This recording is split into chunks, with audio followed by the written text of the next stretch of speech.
نیت کی وہ میری بری ماں پہ بھی رحم کر دے. والدہ کا ایمان مانگنے کے لیے آیا ہوں اللہ سے. رحمت عالم صلی اللہ علیہ وسلم نے ہاتھ اٹھا دیے. اللہم اہدی ام ابی ہریرہ، اللہم اہدی ام ابی ہریرہ. الہ العالمین، میں التجا کرتا ہوں ابو ہریرہ کی ماں کو ایمان عطا کر. ادھر حضور کے ہاتھ اٹھے، ادھر ابو ہریرہ دوڑ گیا، دوڑتا چلا جا رہا ہے. لوگوں نے دیکھا ابو ہریرہ جیسا درویش کبھی اونچی آواز سے بولا نہیں، کبھی تیز قدموں سے چلا نہیں، آج دوڑتا جا رہا ہے. پتہ نہیں کیا ہو گیا. کسی نے دامن پکڑ کے پوچھا ابو ہریرہ کیا بات ہے؟ دامن جھٹک دیا. دوڑتے دوڑتے کہا مجھے مت روکو، جانے دو، مجھے گھر جا کے دیکھنا چاہتا ہوں. پہلے میں پہنچتا ہوں یا میرے آقا کی دعا پہنچتی ہے. گھر پہنچا، دروازے پہ دستک دی. اندر بولی والدہ من بالباب، کون ہے میرے دروازے پر؟ ابو ہریرہ نے عرض کیا ماں جی اگر تیرے بوڑھے ہاتھوں میں قوت ہے مارنے کی تو بیٹا پھر حاضر ہو گیا ہے مار کھانے کے لیے، دروازہ کھولو. والدہ نے کہا بیٹے کچھ دیر انتظار کرنی ہوگی، انتظار کے بعد دروازہ کھلے گا. ابو ہریرہ کہتے ہیں میری والدہ کی آواز کانوں میں پڑی. میرے ضمیر نے فیصلہ دیا کہ رحمت للعالمین کا تیر نشانے پہ لگ چکا ہے. آواز میں کفر کی تلخی رخصت تھی، ایمان کی لذت کار فرما تھی. تھوڑی دیر کے بعد دروازہ کھلا. فرماتے میں نے غور سے دیکھا والدہ کے چہرے پر ایمان کا سورج طلوع ہو چکا تھا، سفید بالوں سے پانی ٹپک رہا تھا. میں نے پوچھا دیر سے دروازہ کھولا؟ کہنے لگی ہاں، تیرے آنے سے کچھ دیر پہلے میرے دل پہ چوٹ لگی.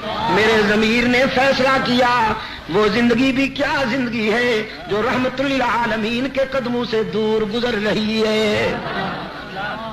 وہ زندگی بھی کیا زندگی ہے جو رحمت للعالمین کے غلامی سے دور گزر رہی ہے. تو بیٹا نہائی ہوں، اپنے جسم کو غلاظتوں سے صاف کر بیٹھی ہوں، پانی سے نہا لیا ہے میں نے. اب جلدی سے رحمت عالم کے قدموں میں پہنچا دے تاکہ میرے روح کی کثافتیں تیرا قائد اسلام کے ایمان کے آب حیات سے دھو ڈالے. عقل و خرد کو چھو نہ سکا وہ تمام عمر، جادو تیری نگاہ کا جس پر بھی چل گیا. حسن یوسف کو دیکھنے والیاں تو انگلیاں کٹوا دیتی ہیں، ایمان نہیں لاتی، لیکن اللہ نے اپنے محبوب کو وہ حسن عطا کیا کہ دیکھنے والے پہلے ایمان لاتے ہیں پھر گلے کٹوا دیتے. سب سے پہلا انعام ملا محمد عربی صلی اللہ علیہ وسلم کو، اور نبوت کے بعد قرآن نے نمبر دیا ہے صداقت کو، اور نبی کے بعد صداقت کا تاجدار ابو بکر صدیق. انبیاء کے بعد صداقت کا تاجدار کون بھائی؟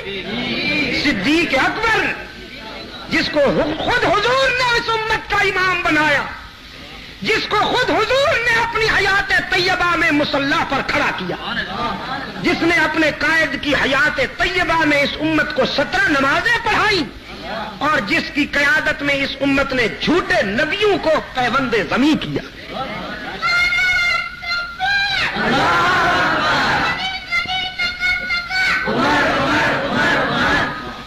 ماشاء اللہ. ہاں یہی تو بڑے ہو کر باطل کے سینے داغ دیں گے یہی کہہ کر.